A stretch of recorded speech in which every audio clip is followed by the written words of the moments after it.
Lectura del Santo Evangelio según San Juan.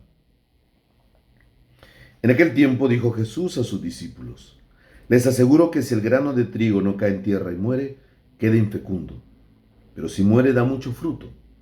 El que se ama a sí mismo se pierde, y el que se aborrece a sí mismo en este mundo se guardará para la vida eterna.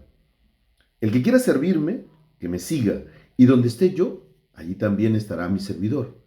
A quien me sirva, el Padre lo premiará. Palabra del Señor. Queridos hermanos, hoy celebramos la memoria del diácono San Lorenzo, diácono de la iglesia de Roma, el diácono principal de la primitiva iglesia de Roma. Habían apresado al Papa Sixto y lo habían martirizado, y querían, en la época del emperador Valeriano, querían las riquezas que supuestamente tenía la iglesia. Entonces, como el diácono no solamente era el que servía el altar, sino también el encargado de la parte de ayudar a los más necesitados, de administrar la iglesia, entonces apresaron a Lorenzo, como él era administrador de la iglesia de Roma, y le dijeron: muy bien, queremos que nos des las riquezas de la iglesia. Y entonces él dijo: ¿quieren toda la riqueza de la iglesia? Sí, bueno, denme tiempo para juntar. Bueno, te damos el tiempo que quieras. Pasaron unos días y le dijeron: ya, ya.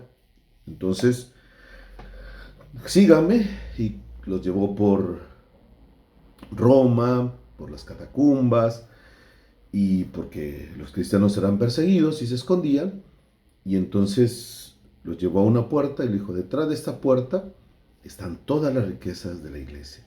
Y ellos se sobraban las manos y dijeron: uy, va a haber oro, joyas, cuadros. Se imaginaban todas las riquezas del mundo detrás de esa puerta. Y cuando abrieron la puerta, encontraron enfermos, cojos, lisiados, todos los enfermos y pobres de Roma, y les estaban ayudando, dando de comer, cuidando. Entonces le dijeron: perdón, te hemos pedido las riquezas, ¿dónde están? Aquí vemos enfermos, pobres. Y entonces Lorenzo le dijo: estos son la riqueza de la iglesia, los pobres, los enfermos, porque en ellos está Cristo.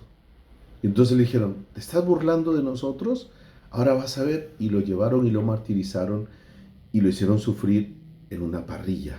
Por eso cuando vemos también a Lorenzo, mártir, vemos cerca de una parrilla, porque lo martirizaron, ahí lo hicieron sufrir. Queridos hermanos, ¿cuántas veces nosotros nos hemos reunido con gente, con hermanos que de repente han sido católicos o son católicos y son muy críticos de la iglesia? Y la primera pregunta es: la iglesia tiene mucho dinero, el Papa vive entre lujos en Roma, tiene joyas, tiene cuadros, vive mientras los católicos o los más pobres sufren y no tiene que comer. Y puede ser que sea verdad. En Roma, los que hemos ido a visitar, hay grandes templos, hay cuadros, hay pinturas, hay joyas, pero para decirles que eso, en primer lugar, es una riqueza que ni es del Papa ni de Iglesia, se puede llamar un patrimonio de la humanidad. Ni siquiera se puede vender porque es invaluable, no se puede vender. Pero esa no es la riqueza de la Iglesia.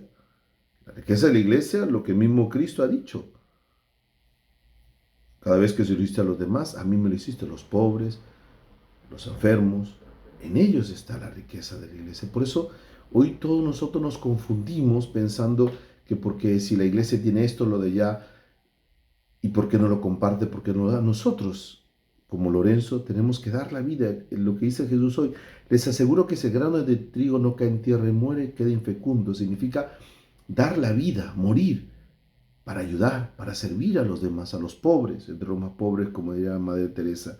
Y el que se ama a sí mismo se pierde, el que se aborrece a sí mismo en este mundo se guardará para la vida eterna. Es decir, lo que decíamos el día de ayer: negarnos a nosotros mismos, a un mundo egoísta, consumista, para pensar en el hermano pobre, en el que necesita.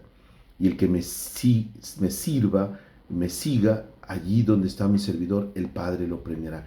el diáconos, el servidor, el que da su vida por los demás, como Cristo que nos ha dicho, yo no he venido para que me sirvan, sino para servir y dar mi vida por los demás. Por eso, queridos hermanos, que nuestra vida se convierta en un constante servicio de darnos y donarnos por los demás, porque el que no vive para servir, no sirve para vivir. Que el Señor lo bendiga, los cuide y los proteja en nombre del Padre, del Hijo y del Espíritu Santo.